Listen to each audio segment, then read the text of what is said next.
Hứa Khải bế Đàm Tùng Vận lên và nói rằng cảm giác như sắp kết hôn, sự ngọt ngào của họ ngoài đời thật không thể tả. Em đẹp hơn sao, đã đứng đầu bảng xếp hạng ngay khi ra mắt. Hai ngôi sao diễn xuất này đã đưa thể loại tình yêu trí tuệ lên đỉnh cao. Khán giả thốt lên, đây mới chính là hình ảnh của một CEO quyền lực.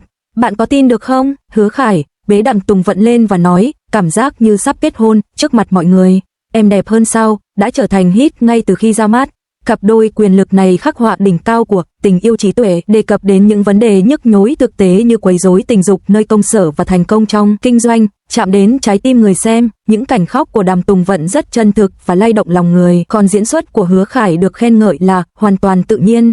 Hứa Khải bế Đàm Tùng Vận lên và nói rằng cảm giác như sắp kết hôn, sự ngọt ngào của họ ngoài đời thật không thể tả. Bộ phim Em đẹp hơn sao đã đứng đầu bảng xếp hạng ngay khi ra mắt. Hai ngôi sao diễn xuất này đã đưa thể loại tình yêu trí tuệ lên đỉnh cao. Khán giả thốt lên, đây mới chính là hình mẫu của một CEO quyền lực.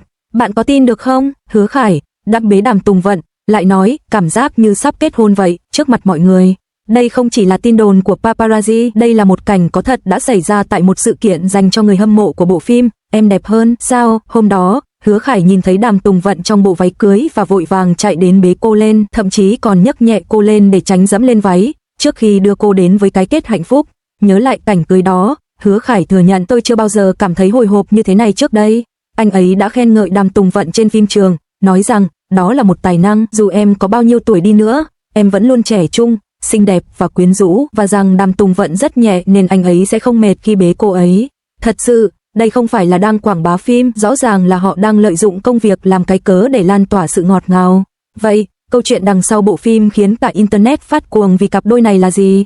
Vào tối ngày 2 tháng 7 năm 2024, Em đẹp hơn sao đã đồng thời được phát sóng trên đài truyền hình Hồ Nam, Tension Video và Mango TV, ngay lập tức làm bùng nổ mùa phim hè.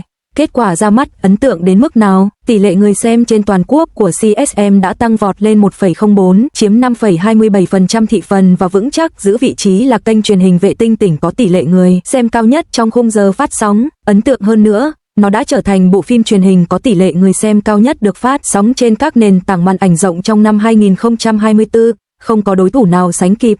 Trên Mango TV, số lượng đặt trước đã vượt quá 2 triệu và nó đứng đầu bảng xếp hạng nội dung phổ biến nhất, phim được xem nhiều nhất và chủ đề được thảo luận nhiều nhất. Với tỷ lệ người xem cao như vậy, cốt truyện chắc hẳn rất hấp dẫn, phải không? Câu chuyện là gì? Di Sinh, một phụ nữ am hiểu công nghệ, làm việc chăm chỉ tại một công ty công nghệ nhưng lại liên tục bị sếp chèn ép. Tại một bữa tiệc ăn mừng, cô bị quấy rối tình dục nơi công sở, sau đó bị vu oan và bị đồng nghiệp cô lập. Liệu bạn có thể chịu đựng được điều đó? Di Sinh không phải là kiểu người ngây thơ chờ đợi hoàng tử đến giải cứu. Cô chọn cách phản kháng, báo cảnh sát, xem lại camera giám sát và tìm kiếm nhân chứng, không bỏ sót bất cứ chi tiết nào. Nhưng như bạn biết đấy, ở nơi công sở, làm phật lòng ai đó sẽ khiến bạn khó lòng trụ vững. Sau nhiều đòn giáng, Di Sinh đấm mạnh xuống bàn và tuyên bố, tôi nghỉ việc.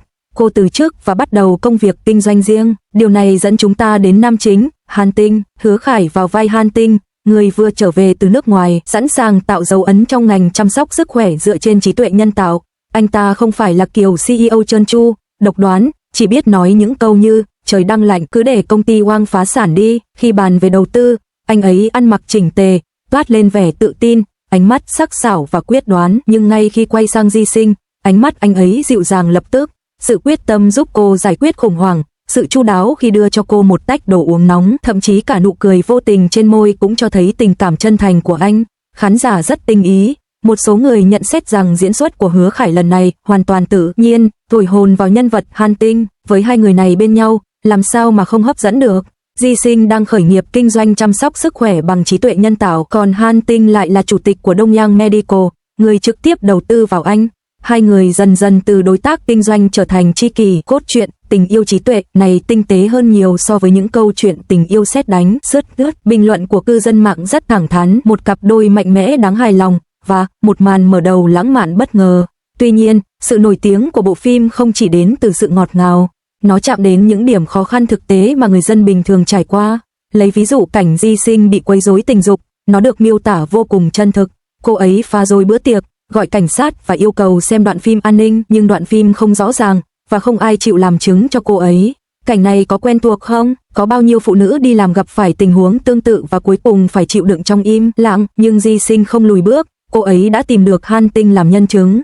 Hàn Tinh là ai? Một người có tầm cỡ như anh ta sẽ không hạ mình nói dối. Anh ta trực tiếp đứng ra làm chứng, và Chu Lây, kẻ đã quấy rối cô, đã bị sa thải ngay lập tức.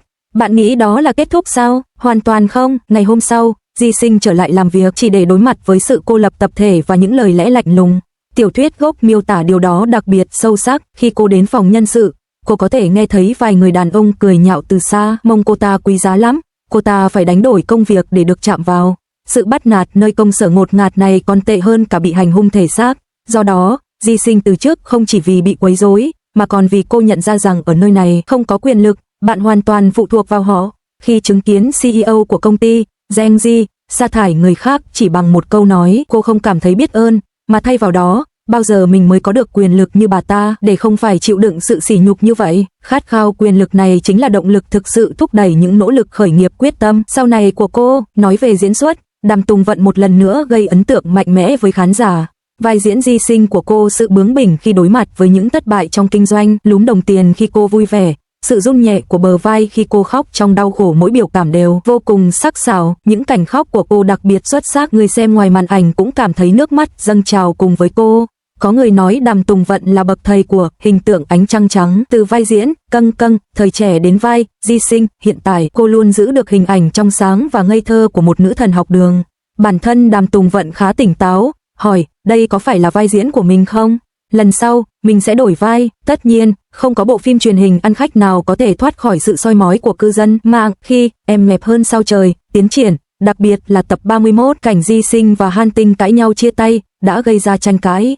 Một số khán giả chỉ ra rằng diễn xuất của Đàm Tùng Vận trong cảnh này gợi nhớ đến Lee Chiên Chiên, cô ấy nhảy nhót và cãi nhau như một học sinh tiểu học giận dỗi, bất lực.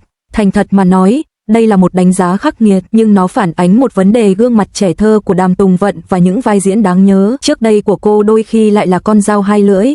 Khán giả dễ dàng liên tưởng những cảnh cảm xúc của cô với Lee Chiên Chiên trong Đi Tiếp. Tuy nhiên, một số người hâm mộ tiểu thuyết gốc giải thích rằng cuộc tranh cãi của nữ chính trong tác phẩm gốc thực sự rất kịch tính, thậm chí còn cào vào tay nam chính đến chảy máu. Bản chuyển thể phim đã thay đổi tính cách nhân vật nhưng không thay đổi lời thoại, điều này khiến nó có vẻ hơi gượng gạo. Dù sao đi nữa, cảnh này đã gây ra rất nhiều tranh luận, thậm chí một số cư dân mạng còn nói rằng Hứa Khải diễn xuất tốt hơn cô ấy trong cảnh này. Nói về Hứa Khải, sự tiến bộ trong diễn xuất của anh ấy thực sự rất rõ rệt. Trước đây anh ấy từng bị chỉ trích vì diễn xuất thiếu biểu cảm, nhưng trong You Are More Beautiful Than Starlight, anh ấy đã mang đến nhiều điểm nhấn.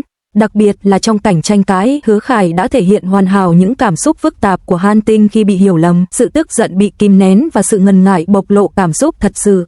Một cư dân mạng bình luận, diễn xuất của Hứa Khải trong cảnh tranh cãi này thực sự xuất sắc. Cá nhân tôi nghĩ đây là màn trình diễn hay nhất trong phim cho đến nay. Bạn thấy đấy, khi bạn diễn xuất nghiêm túc, khán giả có thể nhận ra điều đó.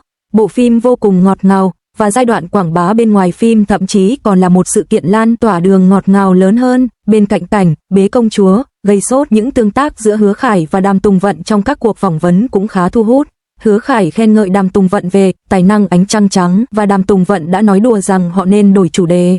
Sự tương tác tự nhiên này hấp dẫn hơn nhiều so với sự ngọt ngào giả tạo, lãng mạn gượng ép. Một số phương tiện truyền thông thậm chí còn so sánh hành vi của Hứa Khải khi đến thăm văn phòng của các nữ diễn viên khác nhau, và nhận thấy rằng trạng thái say đắm của anh ấy là không thể phủ nhận khi ở bên Đàm Tùng Vận. Cuối cùng, thành công của Em đẹp hơn sao không dựa trên sự ngọt ngào vô nghĩa.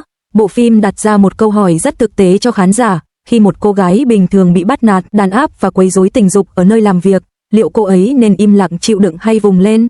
Di Sinh đã chọn con đường khó khăn nhất, trở thành bà chủ của chính mình và nắm quyền kiểm soát vận mệnh của mình. Quá trình này chắc chắn rất đau đớn. Cô ấy đã phải đối mặt với những thất bại, cảm thấy bị oan ức và khóc trong đêm khuya, nhưng cô ấy chưa bao giờ nghĩ đến việc quay trở lại môi trường ngột ngạt mà mình đã sống. Có lẽ đó là lý do tại sao rất nhiều người yêu thích nhân vật Di Sinh. Cô ấy không hoàn hảo, đôi khi cô ấy vô lý và nói mà không suy nghĩ, nhưng cô ấy sở hữu một sức sống mãnh liệt, bền bỉ như cỏ dại. Dù bị chà đạp đến đâu, cô ấy vẫn luôn có thể mọc lại từ những kẽ nứt trên đá. Vậy, điều gì khiến Hứa Khải và Đàm Tùng Vận nổi bật trong bộ phim này? Câu trả lời thực ra khá đơn giản. Trong khi các bộ phim thần tượng khác vẫn đang ép các diễn viên chính diễn xuất ngốc nghếch do hiểu lầm, họ lại khắc họa một cuộc đấu tranh quyền lực cân bằng giữa những người trưởng thành. Trong khi các ekip sản xuất khác vẫn đang sử dụng lồng tiếng và hiệu ứng phông xanh để đánh lừa khán giả, họ lại sử dụng giọng nói và biểu cảm tinh tế của chính mình để chứng minh diễn xuất đích thực là gì. Họ thực sự xứng đáng với tài năng diễn xuất tuyệt vời đó.